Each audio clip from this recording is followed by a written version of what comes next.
Hey everyone, ahlan wa sahlan fikum. It's already time for a new video, and this time we're going to talk about some more practical stuff, as I'm trying to space off the intense grammar stuff.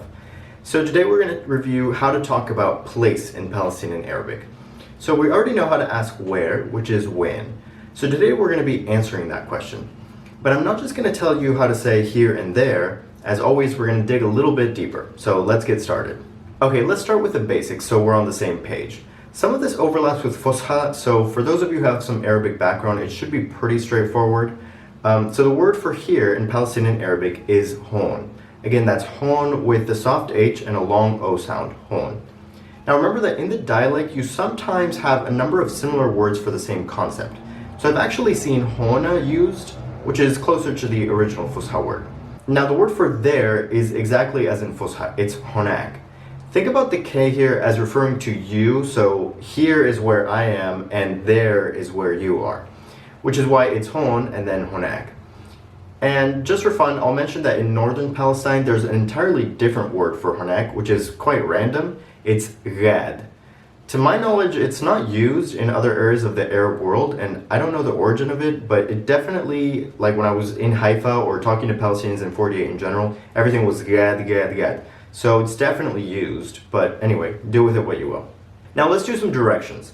Very quickly, I'm just going to list the cardinal directions since they're exactly like Fusha. You have Shamal, north, Junub, south, Gharb, west, and then Sharq, east. Now I know these seem kind of irrelevant because obviously that's not how you give directions ordinarily, but they do come up when discussing certain topics. Namely, you hear obviously a lot of reference to Al-Shamal, which is short for Shamal Palestine, meaning of course northern Palestine, north of Palestine.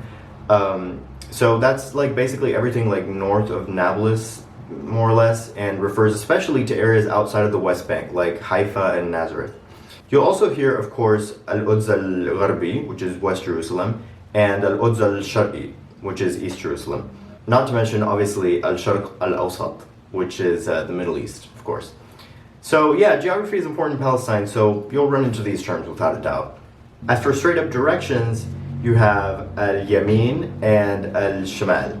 Now, first of all, yes, in Palestine the word for left sounds almost exactly as the word for north, except Shamal, north, has an audible fatha on the sha, Shamal, whereas Shmal just flows like that.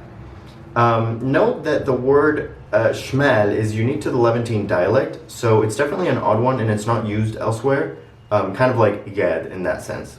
Now notice also that the words themselves are Shmal and Yamin, but I write them with the article because that's how you would use them in general. So let's take a look at how that works.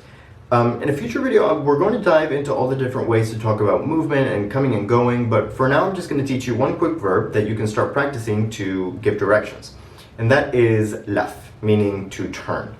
By the way, from now on and forever into the future, I'm going to talk about Arabic verbs in reference to the verb forms and root types that I've explained in previous videos. So if you get a little lost, go ahead and check those out because I really try to demystify all those grammatical nuances.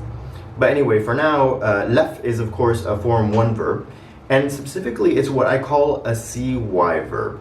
It has a C-type root, meaning it has a repeated letter in the root, but it's CY rather than CW because in the present tense, the short vowel is kasra. So in the past tense, it's huwa laf and enta lafet, for example. But in the present tense, it's huwa bilif, notice the kasra, and for example, enta bitlif. So if you're trying to give directions, you'd say lif because you're giving a command, and you'd use the directions with the article. So lif al-yamin or lif al-shmal. Now you may notice there's a random ain there. You'll see this a lot actually. It's short for ala, which means to, but it's often shortened and attached to the word after it, I guess, because that's how it's pronounced.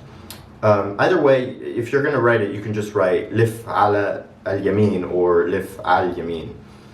Now I'm going to give you 3 words that are semi-interchangeable to say straight, as in go straight.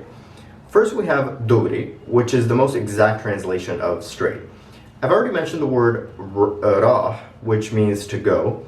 And again, we're going to review that later when we talk about movement, but for now remember that because it's a DW verb with a long vowel in the middle that turns into wow, The command would just be روح. So روح دغري would be go straight, literally. Now next we have the word مباشر. The best translation for this is directly. So you wouldn't necessarily use it to say go straight, but you might say, for example, هو راح مباشر على المستشفى, which means he went directly to the hospital. That said, there's another term that's used a bit more in this context actually, which is عطول.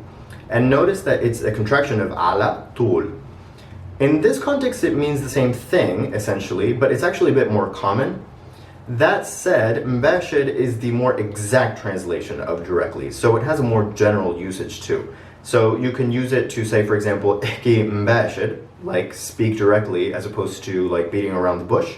Whereas you can't use atul in this scenario because it doesn't literally mean directly, so it would have a different meaning in this context. It's kind of like how in English we might say he went right to the hospital, whereas if you say speak right, it doesn't work. So just play along and see how others use these words and you'll start to get used to it. So that's all I have for now with regards to giving directions. Pretty simple stuff, I would say. But back to our discussion about places, lastly for today, I'm going to give you a little tip that's not specifically about Ammiya, but I hope it'll help with reading comprehension. So as you know, Arabic is a language of patterns, but that doesn't just pertain to verb forms and all that other stuff. There are other types of common patterns that give you hints about word meanings. And there's actually a pattern that a lot of place words fall right into, and that's the pattern of the word maktab. That's not the name of the pattern, but that's a word that has that pattern. So the root of this word in particular is obviously katab, or KTB, which relates to writing. And the pattern is basically a meme, the first letter is M, with a fatha, and then the middle letter of the three-letter root has a fatha as well. So that becomes maktab, which in this case means office and also desk. And there's a ton of words for places that have this exact pattern, like mat'am, meaning restaurant, from the root ta, ayn, and mim, relating to taste, and mal'ab, meaning stadium or like a field, like where you play a sport. And that comes from the root lam, ayn, and ba, which of course relates to playing. Similarly, you have madhaf, which is a museum, for example, and then you have ma'bad, actually also, which means crossing, and it's used to refer to the checkpoints along the apartheid wall around the West Bank. The pattern can also include a tamarbuta, by the way, as in maktab, which actually means library or bookstore. You also have mantaqa, meaning region, mazra'a, meaning farm, mahkama, meaning courtroom, and not to mention madrasa, of course, meaning school. It's not that you have to learn all these words right now. The idea is just to show you how the pattern alone can give you a hint of the word's meaning before you have to go look it up, even if you've never seen the word before. And by the way, there's also a slight variation of the pattern where the second letter of the three-letter root takes a kasra rather than a fatha. I guess it isn't like crucial because you wouldn't necessarily see the vowel anyway, but it does affect how you pronounce it. So an example of that would be the word masjid, which of course means mosque. So masjid is also like a place word like that. Anyway, ironically, I haven't even given you the word for place, which doesn't quite fit into the pattern, but the word is makan. Now, it doesn't quite fit into the pattern, but it almost does, it kind of does. It's just that the root of the word is the same as the word can, of course, which means to be. But anyway, since there's no middle letter, it's sort of in the pattern. It's just that the middle letter is just an alif instead of taking a consonant taking a fatha. There's also another word for place that's less general and is used especially, I mean, it is used a lot, but it's used especially to talk about like shops, restaurants, that kind of thing. And the word is mahal. Again, it's sort of in the pattern for places. It's just that again, in this case, the root is actually ha, lam, lam. So the last two letters just get smushed together with a shadda, and it's mahal. Alright, that's all I have for you today, really. I hope it was helpful, and stay tuned for the next video where I'm going to cover the past participle so that finally we can then start talking about the remaining verb forms. And I'll see you next time. اهلا حبايبي، شكرا للجماعة اللي بيحضروا القناة. اذا بدكم تكملوا تشوفوا هالفيديوز اعملوا سبسكرايب، واذا شفتوني مؤخرا تفضلوا روحوا شوفوا الفيديوز الماضية بالبلاي ليست. وتذكروا اني عملت مصادر لتعليم اللهجة الفلسطينية، بتقدروا تلاقوه بالموقع تبعي اللي مكتوب تحت بالديسكريبشن. وبشوفكم المرة الجاية.